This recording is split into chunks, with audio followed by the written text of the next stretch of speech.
से अदील भाई घर वापस आए, मुझे ऐसा लग रहा था तुम इस रिश्ते को लेकर पछता रही हो। अदील मेरी जिंदगी का सबसे नाखुशगवार चैप्टर है, जिसको मैं अपनी जिंदगी की किताब से फाड़ कर फेंक देना चाहती हूँ। कन्ने से दूसरी ब्राउन वाली सैंडल जाओ। देखो शौहर और मुलाजिम में कोई फर्क तो होता है ना, इस तरह थोड़ी बात करते अपने शौहर। नहीं हो गया, तुम मेरे दोस्त, तुम मेरी मोहब्बत, तुमने सब खराब कर दिया।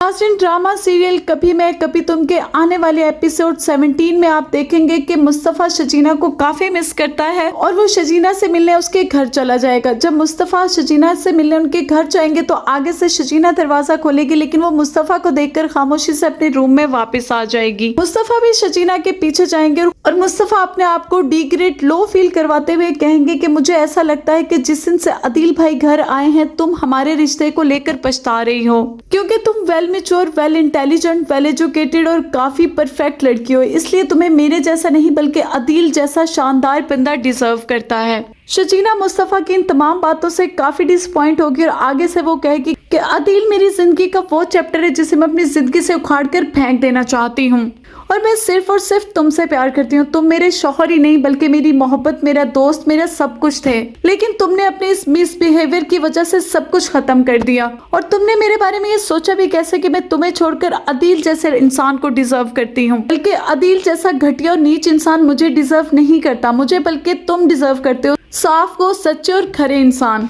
जब मुस्तफ़ा शजीना के मुंह से ये सारी बातें सुनेगा तो वो काफी पशेमान होगा और उसको पछतावा होगा कि मैंने शजीना जैसी लड़की को क्यों अपनी लाइफ से खो दिया। दूसरी तरफ अदील और रुबाब की बात करें तो रुबाब आहिस्ता आहिस्ता अपनी असलियत दिखाना शुरू हो गई है। जब सुबह सवेरे वो दोनों ऑफिस के लिए तैयार हो रहे होंगे तो रूम से बाहर आकर अदील से कहेगी कि मेरे दूसरे वाले सैंडल ले आओ, ये वाले सैंडल मेरे ड्रेस के साथ मैच नहीं हो रहे। और ये बात सुनकर अदील को काफी इंसल्ट फील होगा, क्योंकि वहाँ पर अदील के पेरेंट्स भी बैठे ये सब कुछ देख रहे होंगे। लेकिन रुबाब तो स्टार्ट से ही अदील को अपना नौकर समझती थी, वो घर में भी इसी तरह का बिहेवियर करती थी और यहाँ पर भी वो अपनी असलियत दिखाना शुरू हो गई है। लेकिन पास बैठे अदील के पेरेंट्स जो ये सब कुछ देख रहे होंगे वो रुबाब के इस बिहेवियर से काफी डिसअपॉइंट होंगे और अदील के वालिद उसकी वालदा से कहेंगे कि ये तो हमारे बेटे को बिल्कुल नौकर की तरह ट्रीट कर रही है, जबकि अदील उसका शौहर है और उसे इज्जत करनी चाहिए। लेकिन उसके नजदीक एक नौकर एक शौहर में कोई फर्क नहीं है।